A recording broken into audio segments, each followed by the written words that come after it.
বিজয়ের মাসে অর্জনটা হলো পরিপূর্ণ। ক্যারিবীয় দ্বীপপুঞ্জে টি-20 সিরিজে প্রত্যাশার 16 কলা পূর্ণ করল লিটন দাসের দল। জাকেরের দুঃসাহসিক ব্যাটিং, মাহাদির স্পিন ঘূর্ণিতে ছারখার প্রতিপক্ষ শিবির। অর্জনের গর্জন তুলে ইতিহাস গড়ল লাল সবুজের প্রতিনিধিরা। এমন একটা বাংলাদেশকেই তো চায় ভক্তরা, যারা হারার আগে হার মানতে চায় না, প্রতিপক্ষকে চোখে চোখ রেখে জবাব দিতে জানে। ওয়েস্ট ইন্ডিজের মাটিতে এমন ইতিহাস গড়া গল্প নিয়ে বাকিটা জানবো জিসান মাহমুদের রিপোর্টে। রোস্টন চেজের বলে দৌড়িয়ে ডাবল নিতে গিয়ে ভুল বোঝাবুঝির শিকার হলেন জাকের আলী। দারুণ খেলতে থাকলেও রান আউটে কাটা পড়ে বিদায় নিলেন এই ব্যাটার। কিন্তু একটু পরই জানতে পারলেন আউটটা জাকের হননি, বিদায় নিতে হবে শামীমকে। এরপর মাঠে ফিরলেন, ব্যাট হাতে ঝড় তুললেন প্রতিপক্ষ বোলারদের, তুলোধুনো করে তুলে নিলেন ক্যারিয়ারের দ্বিতীয় অর্ধশতক।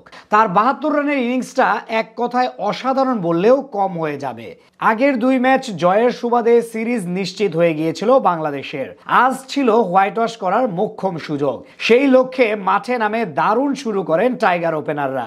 সৌম্যর ইনজুরির কারণে একাদশে সুযোগ পেয়েই কাজে লাগান বাহাতি ব্যাটার পারভেজ হোসেন ইমন। খেলেন 21 বলে 39 রানের দুর্দান্ত ইনিংস, যেখানে 2টি ছক্কা সহ ছিল মোট 6টা বাউন্ডারি।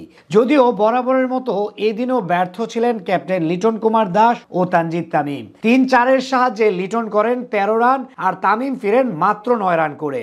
মাত্র 21 রানের ব্যবধানে 3 উইকেট হারিয়ে বিপদে পড়ে বাংলাদেশ। সেখান থেকে চতুর্থ উইকেট জুটিতে দলের হাল ধরেন মেহেদী হাসান মিরাজ ও জাকের আলী। শুরুতে দুজন কিছুটা রক্ষণাত্মক ব্যাটিং করলেও সময়ের সঙ্গে সঙ্গে হাত খুলেছেন আর রানের গতি বাড়াতে গিয়েই ফিরেছেন মিরাজ। সাজঘরে ফেরার আগে তার ব্যাট থেকে আসে 23 বলে 29 রান।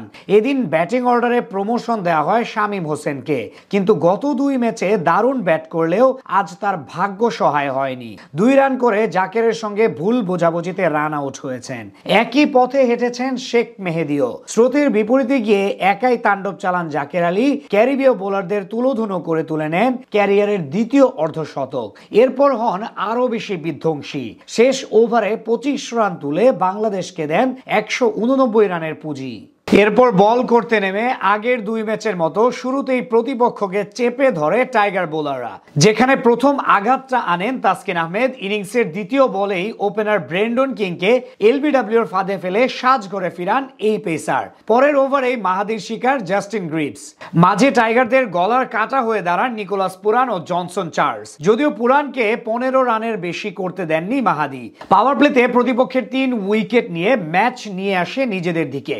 এদিন দলের বিপর্যয়ে দায়িত্ব নিতে ব্যর্থ হন রবমান পাওয়েল। তাকে আউট করেন রিশাদ হোসেন আর 23 রান করা চার্লস বিদায় নেন রান আউট হয়ে।